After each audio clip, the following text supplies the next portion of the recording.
Salut tout le monde et bienvenue sur cette vidéo. Donc pour commencer, je tenais à vous remercier. Nous sommes maintenant 969 abonnés. Je vous ai à l'heure actuelle créé 101 vidéos. Bien entendu, comme je vous dis à chaque fois, ne pas hésiter à me poser des questions si on sera plus à la fois sur SketchUp, Twinmotion ou Layout. Cette chaîne YouTube est dédiée pour cela. Donc si vous avez le moindre problème, vous me faites un message. Même très souvent, je contacte les personnes par mail puisque je leur donne mon email perso. Et même des fois, je fais des vidéos. Ou alors carrément, je fais une petite visio avec la personne si elle a Facebook par Messenger pour voir un petit peu son problème. J'aime bien à chaque fois vous aider par rapport à ça. Donc là, je vais continuer au niveau de l'apprentissage sur l'avion. En l'occurrence, là, j'ai fait une première vidéo qui était sur la gestion des couleurs, qui vous explique les bases. Parce que si évidemment vous ne comprenez pas ça, vous allez galérer pour l'apprentissage de la création de l'avion au niveau de la partie 4. Ce qui va donc m'intéresser, c'est vous montrer comment mettre des textures. Alors, donc si je prends le cas par exemple du site web Polyhaven, quand je viens ici dans texture, on va pouvoir récupérer des matériaux de type bois, et on va chercher un bois sympa. Alors pas un bois avec des rainures, parce que ce serait pas cohérent. Vous voyez, ça j'aime bien, ça c'est joli. J'aime bien celui-là, alors je pourrais prendre celui-là par exemple, et celui-là. Donc je vais cliquer dessus. Je suis en 1K, c'est très bien, ça me suffit amplement. De toute façon, je ne peux pas aller en dessous. Vous voyez, je suis en 1K, 2K, 4K, 8K, donc ça veut dire 1024 par 1024 pixels et ainsi de suite. Et après, vous multipliez par 2. Ok. Donc là, je clique sur Download pour récupérer celui-ci. Ce qui va évidemment m'intéresser, c'est de récupérer. Alors, on peut récupérer toutes les cartes si vous avez par exemple SketchUp Pro ou la version qui est en ligne. Mais si par contre vous avez une SketchUp Make ou des choses comme ça, bah, vous pourrez récupérer que la carte qu'on appelle diffuse, c'est-à-dire la carte de couleur. Donc là, après, je vais revenir en arrière pour récupérer l'autre. J'avais dit donc celui-ci et je crois que j'avais dit celui-ci. Donc pareil, je fais download. Donc à chaque fois, vous avez le fichier qui est zippé. Il vous suffira de dézipper celui-ci pour récupérer, pour avoir accès en fin de compte à vos différentes textures. Donc là, vous pouvez voir qu'on a les deux textures qui ont été récupérées. Donc je vais tout simplement cliquer dessus, faire un CTRL-C et venir le mettre au niveau de mon répertoire qui va bien. J'ai créé un répertoire texture et je vais les glisser directement dedans pour pouvoir après les dézipper. Parfait. Je clique sur le premier, je fais extraire tout. Extraire. OK. Et le deuxième, pareil, extraire tout, extraire. On peut maintenant supprimer les deux fichiers zippés, j'en ai plus besoin, et pouvoir travailler avec eux. Ce qui est intéressant, c'est quand on va double-cliquer dessus, vous allez avoir en fin de compte différentes textures. Vous allez avoir une texture de type diffuse, vous allez avoir ce qu'on appelle les normales, la gestion est normale, et la roughness, c'est la rugosité. La normale, c'est tout ce qui va être la gestion des ombres, des lumières par rapport à l'inclinaison de vos surfaces. La diffuse, c'est la carte de couleur, et le roughness, c'est la rugosité, c'est est-ce que celui-ci sera plus ou moins brillant en fonction de vos matériaux. Ça suffit amplement pour ce qu'on fait. Pareil par rapport à l'autre, hein. Si je reviens ici, texture, vous voyez, on va avoir normal, on va avoir displacement. Alors le displacement, ça va être en fin de compte en fonction de maillage de votre surface. Si votre maillage est composé de enfin si votre objet est composé de beaucoup de maillage, vous allez avoir effectivement besoin de ça qui va faire que ça va avoir une déformation. Mais dans ce cas précis, aucun intérêt. Ok, bien. Revenons maintenant à SketchUp. Je suis toujours sur la version SketchUp Pro 2026. Alors vous savez, 2025 ou 2026, c'est pas très grave, on a toujours les mêmes choses au niveau des IA. En parlant d'IA, je vous en parlerai un peu plus tard. Vous verrez que j'ai fait quelques petites vidéos et même une formation qui vous apprend énormément de choses sur les IA. Ici, vous avez l'outil qu'on appelle AI Render et ici, vous avez AI Assistant. Intéressant, par contre, évidemment, moyennant finance, c'est-à-dire il vous faudra des crédits pour pouvoir à chaque fois faire des rendus et ainsi de suite. Alors en premier, je vais venir dans Fenêtre, Palette par défaut et afficher le plateau. Je vais venir sur Matière et de suite, ce que je vais faire, c'est tout supprimer. Donc je viens au niveau de la petite maison, je clique ici, où il y a la grosse flèche, hein, et je vais cliquer sur tout supprimer. Comme ça, je repars de zéro, c'est parfait. Je vais pouvoir maintenant récupérer des modèles. Donc je vais cliquer sur créer un nouveau matériau. Je vais l'appeler bois mat. Et je vais pouvoir récupérer en fin de compte ce qui va m'intéresser. Donc là, je clique sur utiliser l'image de texture et je cherche l'image qui va m'intéresser. Ça va donc être celle-ci. Je clique sur ouvrir.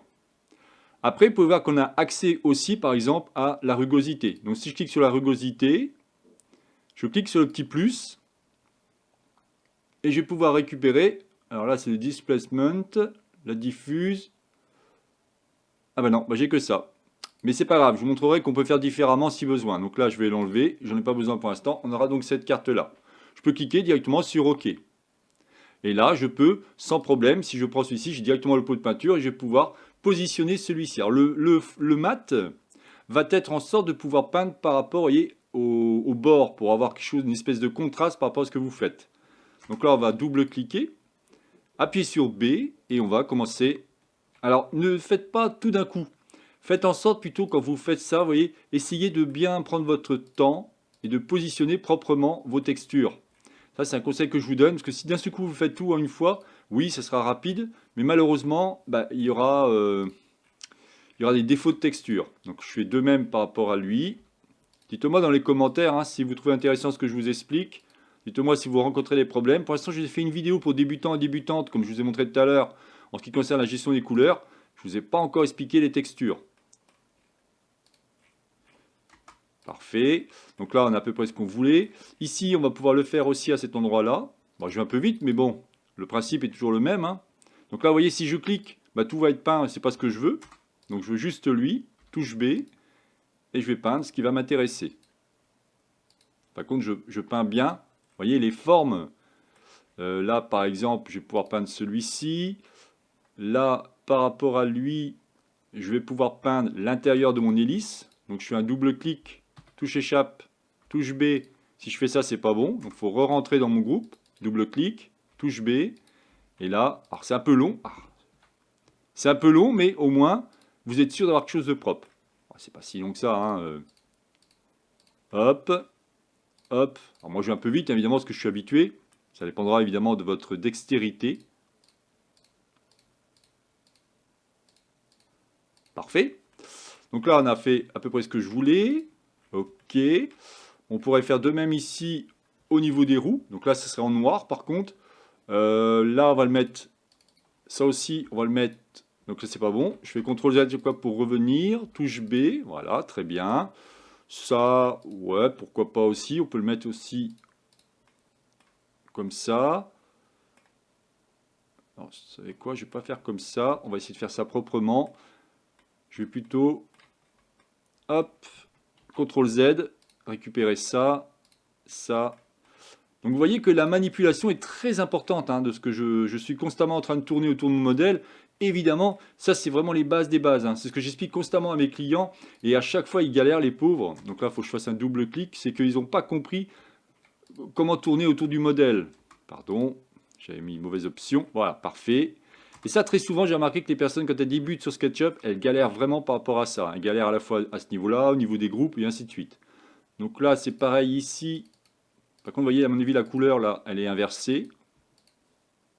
Donc, de suite, je vais dire inverser les faces. Ah non, j'aurais cru, excusez-moi. Bien entendu, hein, si vous êtes débutant et débutante par rapport à SketchUp, je peux vous proposer pas mal de formations. Hein. Si vous allez sur le site web qu'on appelle Esprit Académique, lorsque vous tapez ici au niveau de la recherche, vous tapez SketchUp, alors moyennant finance, vous aurez accès à différentes manières de travailler. Si vous tapez SketchUp, vous allez voir que lui il va vous proposer en fin de compte mes différentes formations. J'ai évidemment fait une formation sur Layout, sur SketchUp Free ou sur SketchUp Pro. À chaque fois, évidemment, vous avez pas mal d'heures, plus de 20 heures par rapport à celle-ci, 7 heures ici, enfin, presque 20 heures, pardon. Ici, vous avez 4h30 par rapport au layout et ainsi de suite. Je ne vous parle même pas aussi de tout ce qui va être Twinmotion. Vous avez aussi une première formation, sachant que je suis en train d'en préparer une autre encore plus complète, mais ça va me prendre du temps. Mais vous avez déjà celle-ci qui vous apprend pas mal de bases au niveau de Twinmotion. Vous voyez qu'à chaque fois, Esprit Académique est vraiment excellent par rapport à tout ce qu'on peut trouver dans tout domaine. Hein. Là, c'est une nouvelle plateforme qui a été mise en place récemment. Je vous en parle. Hein. Vous allez retrouver à la fois de la programmation, du design, des systèmes intranet, de l'IA, bien entendu, tout ce qui est data et business intelligence et bureautique et productivité. Bien, donc si je continue par rapport à mon décor, là on a fait ça. Il va falloir que je fasse aussi de même de l'autre côté. Et à chaque fois, je clique. Donc si je clique et que c'est pas bon, c'est que je suis pas dans le groupe. Il faut vraiment avoir une surface. Donc touche B. N'appuyez sur aucune option, sinon ça va pas être terrible. Ça va pas faire ce qu'on veut. Là c'est pareil, hop. Si je vois que c'est trop long, je couperai. Parce que je veux pas que mes vidéos soient trop longues, parce que je vous explique. Là c'est juste vraiment du peaufinage par rapport à la texture que je vais mettre en place. Hein. Et vous allez voir que l'autre c'est vachement plus simple, parce qu'on aura juste à cliquer une fois, et il va mettre en fin de compte toutes les textures directement. Puisque la première étant occupée, il ne pourra pas faire les autres. Voilà, là on est bien, ok, là aussi, hop. Il va me rester encore ici. En dessous, à mon avis aussi. Voilà.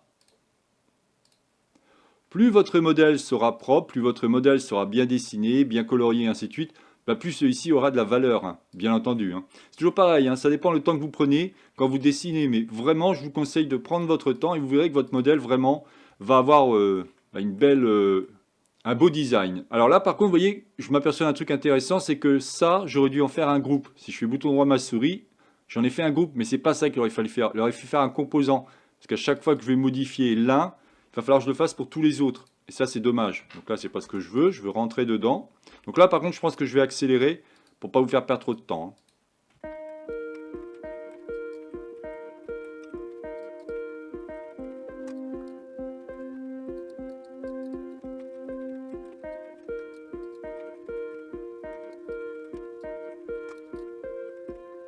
Voilà, parfait. Alors, il reste encore ici un petit défaut. Hop. Donc là, c'est pas bon, je reviens en arrière. Parfait. Là, on est bon. Il faut vraiment regarder tous les endroits que vous devez peindre. Parce que là, c'est de la texture. Hein. Parfait. Là aussi. Et là, je pense que je suis pas mal. Ok. Donc, vous voyez déjà que ça donne un style sympa, rien que ça. Et regardons si on met maintenant... Ah, il y a encore lui que j'ai oublié. Donc là, si je... Vous voyez, à chaque fois, il faut faire attention de ne pas rentrer dans le groupe. Enfin, il faut rentrer dans le groupe, pardon. Sinon... Et on pourrait aller plus loin, hein, c'est-à-dire qu'on va pouvoir, même si on veut après effacer les traits, bon, je ne vais pas trop vous embêter avec ça, puisque je vais vous montrer aussi que cet avion, on pourrait le faire encore différemment, le mettant dans un autre logiciel et ainsi de suite. Hein. Je voulais vraiment partir de cet avion pour vous montrer tranquillement ce qu'on peut faire. Alors, ok, on a donc la couleur mat. Maintenant, je vais prendre une autre couleur. Je vais l'appeler couleur bois clair. Donc là, je vais récupérer la texture qui va m'intéresser. Texture, je veux celle-là, et je fais ouvrir. A priori, je ne peux pas avoir accédé à d'autres cartes, on va voir. On va prendre par exemple la rugosité, pourtant je l'avais vu tout à l'heure. Non, là il n'en veut pas, donc je pense que ça dépend du type d'image. Si à mon avis c'est une autre type d'image, et oui, parce que ça dépend des logiciels. Hein. Donc dans ces cas-là, il faudrait transformer les cartes, mais bon, on va rester comme ça, c'est très bien. Ok, donc là je vais récupérer... Ah, je ne l'ai pas fait a priori, excusez-moi. Couleur bois clair. Donc je vais récupérer, j'ai dit, la texture qui m'intéresse, c'est-à-dire elle. J'ai pas dû cliquer sur OK, c'est pour ça. Voilà. Maintenant, si je clique dessus et que je clique directement, vous voyez, ça fait ça. Bon. Mais si je fais touche Shift enfoncé, bah, à ce coup, tout le monde va être peint, sauf ceux déjà qui ont été peints. Par contre, vous voyez que c'est un petit peu foncé et c'est pas ce que je veux.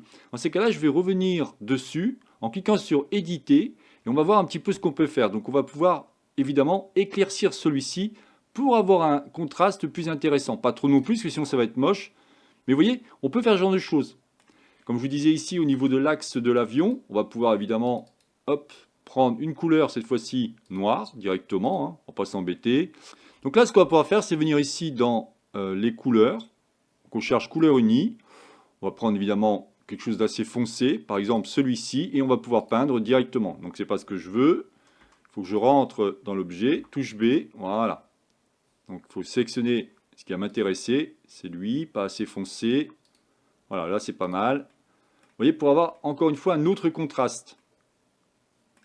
Parfait. On pourrait même le faire ici au niveau du moyeu. Donc on va récupérer, rappelez-vous avec la pipette, hein. Si vous venez ici, touche B, touche Alt et de commande, je crois, sur Mac, vous cliquez, et après vous venez directement sur l'objet en question, touche B, et vous pouvez directement peindre ce que vous souhaitez. Voilà. Voilà, bah écoutez, je n'en dirai pas plus par rapport à cette vidéo. Pour la prochaine vidéo, nous verrons comment mettre en condition celui-ci, par exemple, dans une scène ou des choses comme ça. Tout ça pour vous dire que quand vous faites des objets, bah, essayez vraiment de penser à la suite de ce que vous allez faire. Quand vous modélisez les objets, faites-le le mieux possible. Évidemment, sans trop surcharger celui-ci. Je ne voulais pas enregistrer, ça me fait penser. Je vais l'enregistrer de suite pour avoir un exemple. Donc là, ce qui est cool, c'est que depuis la version 2026, il vous dit bien, bon, on va pouvoir supprimer des matières, on pourrait même supprimer des composants, des environnements, des styles, des étiquettes. Donc on va cliquer sur supprimer la sélection, comme ça au moins je suis tranquille, et je vais l'appeler avion en bois texture. Je clique sur enregistrer et le tour est joué.